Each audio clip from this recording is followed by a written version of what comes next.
बात करते हैं महाराष्ट्र के चुनाव की, जहां ठीक 3 दिन बाद वोटिंग होने जा रही है। सभी राजनीतिक दल अपने अपने वोटर्स को लुभाने में लगी हुई हैं। ऐसे में सभी की नजरें मुस्लिम वोटरों पर टिकी हुई है। लेकिन मुस्लिम वोटर आखिर चाहते क्या है, इस पर सवाल बना हुआ है। नमस्कार, आप देख रहे हैं discovery of Maharashtra news. Maharashtra में सियासी घमासान मचा हुआ है। वादों और दावों की झड़ी लगी हुई है। इन सब के बीच निर्दलीय पार्टी भी पीछे हटती नहीं दिखाई दे रही है। बीते दिन आरिफ मोइन शेख ने गिलबर्ट हिल रोड पर एक जनसभा की और जनता से आने वाले चुनाव के लिए वादे लिए और कुछ उलेमाओं से मिलकर वोट की अपील की, क्योंकि all India Milli Ulema board ने बीते 16 नवंबर को एक लेटर जारी किया, जिसमें उन्होंने निर्दलीय उम्मीदवार आरिफ मोइन शेख के लिए मुस्लिम वोटरों से वोट देने की अपील की है। ये लेटर आप देख सकते हैं, जिसमें नेशनल जनरल सेक्रेटरी कारी कमर आलम और Abdul Samad Shaikh, Maharashtra general secretary all India Milli Ulema board के दस्तखत भी मौजूद है। अब इस सियासी दावपेच में जनता किसको वोट देगी, ये तो वक्त बताएगा। वहीं इस अहम मुद्दे पर डिस्कवरी ऑफ महाराष्ट्र के संवाददाता सिराज शेख ने उलमाओं की राय जानी। आइए देखते हैं। सबसे पहले तो अपना Qari Qamar Alam, national general secretary all India Milli Ulama board. आज ये जो प्रोग्राम यहाँ पे चल रहा था, ये क्या इसकी खास वजह? ये अभी इलेक्शन का मौका है और हम और आप बखूबी जानते हैं इलेक्शन के मौका के लिए यहाँ पे सारी मीडिया जमा थी और जमा है और जमा रहेगी, खासकर प्रेस कॉन्फ्रेंस को लेकर के। क्या मुद्दा विशेष क्या मुद्दे पे यहाँ पे चर्चा हो रहा है? असल मुद्दा था यहाँ पे इलेक्शन को लेकर के, वोट को लेकर के। अपने वोट को आप नुकसान नहीं करें, अपने वोट को बेहतर अंदाज से दें। और ख़ासकर all India Milli Ulama board ने अपना लेटर समर्थन किया है। किसको सपोर्ट किया, वही मैं जानना चाहूँगा कि ऑल इंडिया बोर्ड जैसा आप बोल रहे हैं, किसको लेटर अपना सपोर्ट? आरिफ मोइन शेख साहब को। एक तरफ पूरे लोग महाविकास आघाड़ी को सपोर्ट कर रहे हैं, एक आप आरिफ मोइन शेख आज़ाद उम्मीदवार को आप सपोर्ट कर रहे हैं, इसकी क्या खास वजह? हमने इनको नाम दिया है गरीबों का मसीहा, इसलिए all India Milli Ulama board ने गरीबों के मसीहा के साथ हमेशा खड़ा है, खड़ा रहेगा और हमेशा खड़ा रहता है। हमने इनका जो काम देखा है, काम करने का जो अंदाज़ देखा है, जो एक कोई एमएलए एमपी रहने के बावजूद भी उस काम को अंजाम नहीं देता, मगर इन्होंने लॉकडाउन के अंदर जो काम को अंजाम दिया जाता है कि गवर्नमेंट ऑफ इंडिया ने भी उस काम पे ध्यान नहीं दिया, ये आरिफ मोइन शेख साहब ने काम को बेहतर अंदाज से किया है। इसलिए all India Milli Ulama board ने फ़िक्र लिया कि ऐसे लोगों को वोट दिया जाए, चाहे आज़ाद उम्मीदवार है सही, असेंबली में अगर जाते हैं तो गरीबों का और ज़्यादा भला और बेहतर होगा। दो लाइन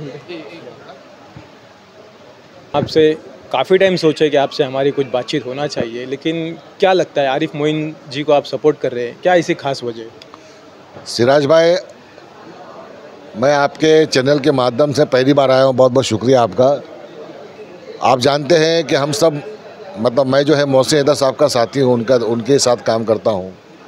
और हमने कांग्रेस हाईकमान से, महाविकास आघाड़ी से पिछले 6 महीने से मैं मांग कर रहा था कि महाविकास आघाड़ी अंधेरी में मुस्लिम कैंडिडेट दे, और हमने मेहनत भी की थी। मगर अफसोस तो तब हुआ कि ये कहकर टिकट मोहसिन हैदर साहब को नहीं दिया कि हम आपको टिकट नहीं देंगे क्योंकि आप मुसलमान हो। तो ये तो बड़े अफसोस और मायूस खबर थी। और इसके मुकाबले इसके बरजस्ता मोहसिन हैदर साहब ने फॉर्म भी भरा कि हम आज़ाद लड़ेंगे, हमने साथ भी दिया, पर अचानक मोहसिन ने फॉर्म वापस लिया। तो मुझे तो कांग्रेस को दिखाना था कि जो आपने मुसलमानों के साथ जो हरकत की है, इसका जवाब आपसे लिया जाएगा। तो मैंने देखा कि आरिफ मोइन शेख यहाँ पे आज़ाद उम्मीदवार लड़ रहे हैं, तो मैंने अपनी पूरी ताकत के साथ आरिफ मोइन शेख का साथ देना ज़रूरी समझा और मैं साथ दे रहा हूँ। आपका कहीं हमने ये भी सुना था कि कांग्रेस के जो पार्टी के जो चुनाव के जो बैनर लगे उसमें कोई भी बड़े मुस्लिम लीडर का नाम नहीं है या फ़ोटो नहीं है, तो उसके बारे में? बिल्कुल, बहुत ही अच्छी बात आपने किया, बहुत शुक्रिया आपका। दरअसल क्या हुआ कि 2 तारीख को मुझे ऐसी खबर लगी कि मोहसिन हैदर साहब ने फॉर्म वापस ले लिया। तो मैं उनके फैसले पे राज़ी हो गया, घर में बैठ गया। 2, 3, 4, 5, 6 नवंबर तक मैं घर में बैठा था। मैं आगे कहीं जा नहीं रहा था। ठीक है, मोहसिन नहीं लड़ रहे तो घर में बैठ जाओ।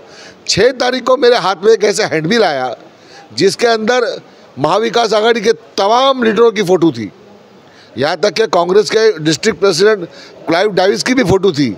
मगर उस तमाम नेताओं के अंदर एक भी मुसलमान लीडर की फ़ोटो नहीं थी, जबकि मोहसिन हैदर उत्तर पश्चिम ज़िला का मुसलमान का बड़ा चेहरा है।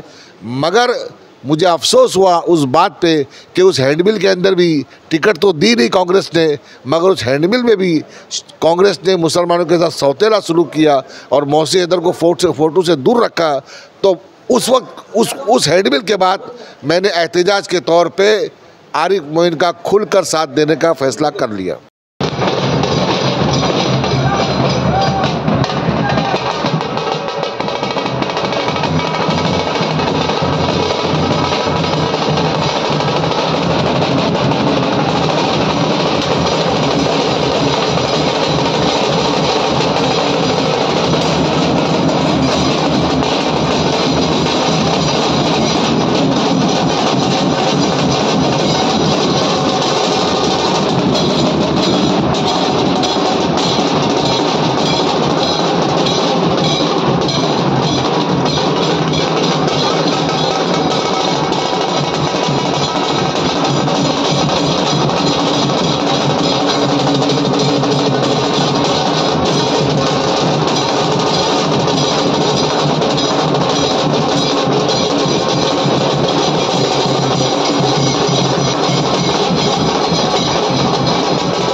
मेरे तमाम भाई बहन और मेरी पर्दानशीन बहनों, आप लोग का बहुत बहुत शुक्रिया कि इतना जोरदार स्वागत आप लोग ने मेरा किया।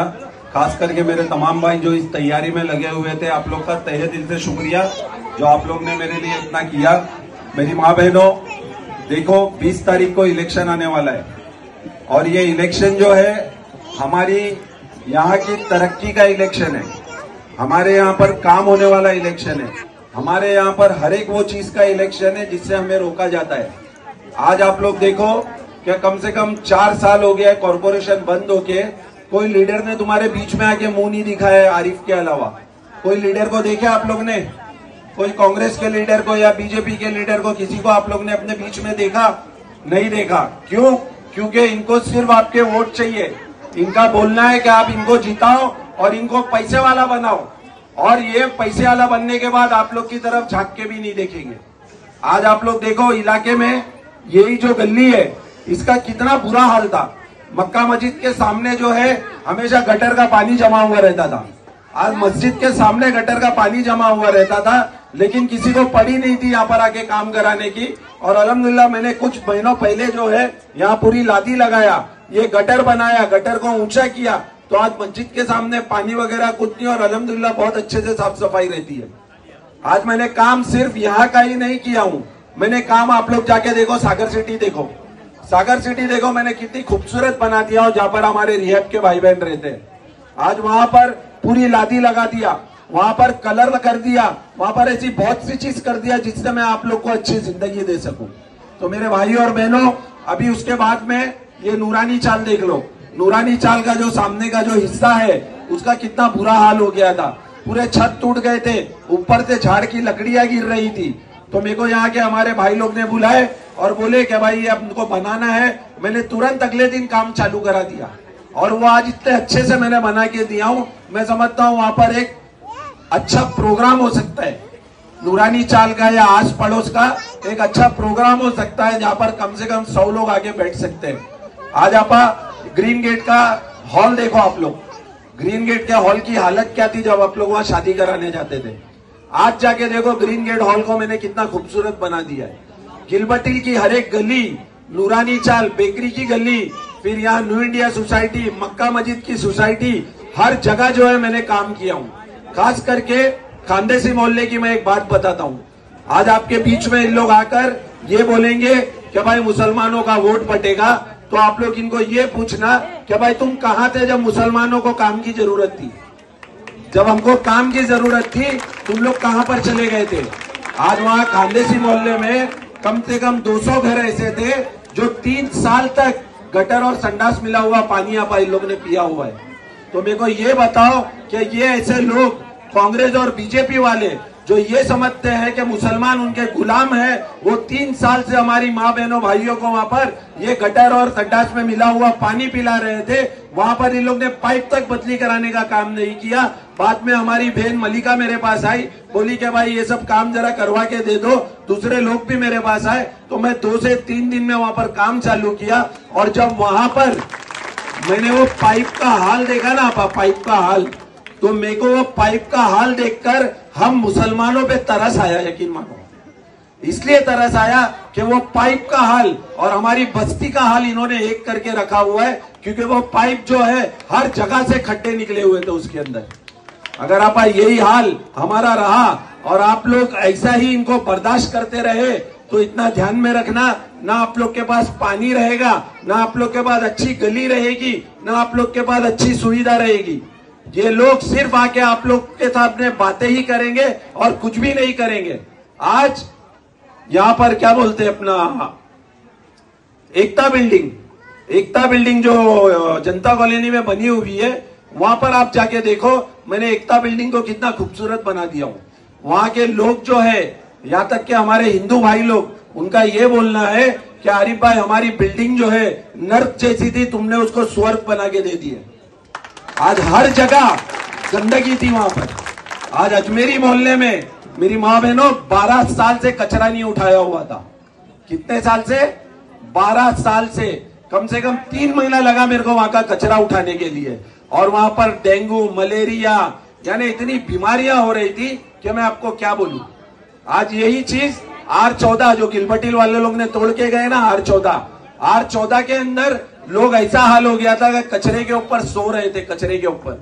आज 14 साल घर टूट के होकर चला गया, लेकिन कोई कांग्रेस या बीजेपी के लीडर को पड़ी नहीं थी क्या उनका जाके काम करो, उनके लिए जाके सोचो। लेकिन वहां पर भी आप, वो मेरी माँ बहनों का मेरे को फोन आया, मैंने जाकर जो है वहां पर पूरी साफ सफाई कराया।